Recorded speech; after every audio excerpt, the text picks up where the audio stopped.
She's Mary Anning, who was only 12 years old and from a poor family when she made an amazing discovery. She found the first dinosaur skeleton, that of an ichthyosaur, on the cliffs of Lyme Regis in the south of England. That was in 1811.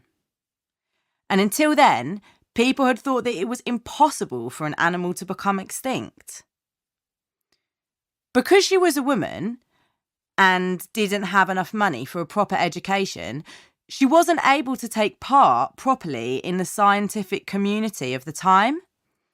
But she read as much scientific literature as she could and continued to search for fossils, often risking her own life to get them by climbing dangerous cliffs.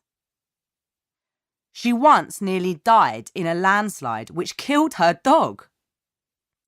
Although she didn't write famous books about fossils, her contribution to paleontology, the study of fossils, is said to be enormous.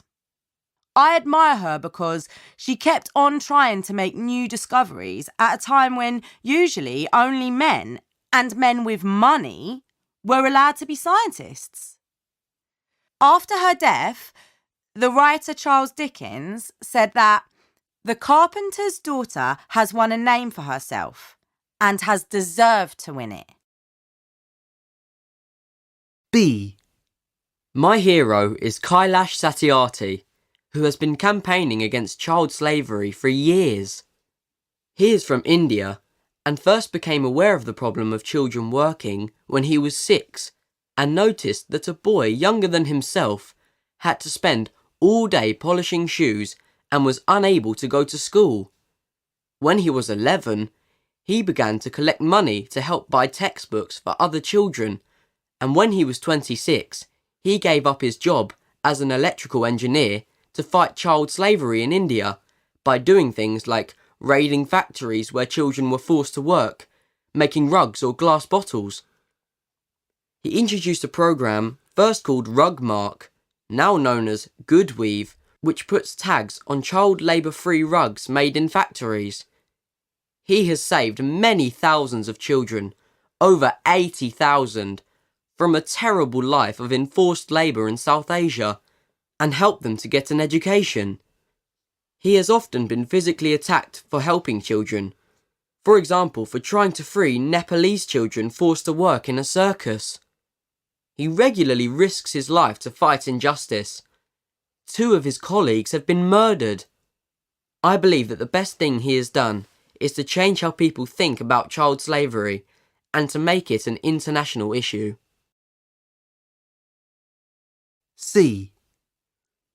I'm really interested in ecology, and my hero, or heroine, is Rachel Carson, because she first got people thinking about the way we humans are causing permanent damage to the Earth's ecosystems.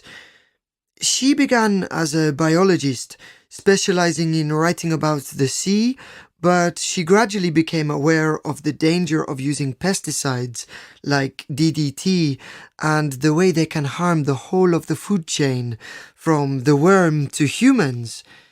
She wrote her classic book Silent Spring in 1962 to explain this to the general public, to explain how humans and nature are interdependent. The title of Silent Spring refers to the fact that one day all the birds might be dead, so they won't be able to sing in the springtime. The agricultural and chemical industries reacted very badly to the book and said she was unprofessional. But further research by other scientists proved that she was right about the dangers of chemicals used to kill insects. Nowadays, there is a growing movement for organic food production, but unfortunately, things in general are still getting worse rather than better. We still need to read Rachel Carson's book and think about its message. D. My choice of hero isn't very original, I'm afraid, but he's the person I would most like to have met. John Lennon. He died a long time before I was born, and his most famous songs were written long before that. But when I listen to his music, I really feel as if he's speaking to me personally. I love the whole range of the Beatles' music, from the early pop songs to the very experimental music at the end of their time as a group.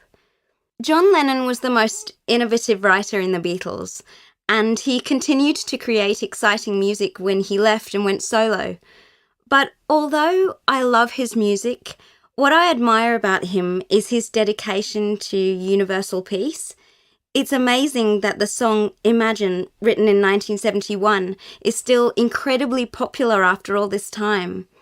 It's about a world where everyone can be equal, a world with no wars, no divisions between countries, no greed, no hunger, no material possessions. I'd like to meet him because he was a lifelong rebel, and although he could be a difficult person, he was original, clever, and funny. It was awful that he was killed in 1980 when he was only 40. I wonder what he would be doing if he was still alive now. This recording was brought to you by the British Council. To find others like it, visit www.britishcouncil.org/Learn English Teens.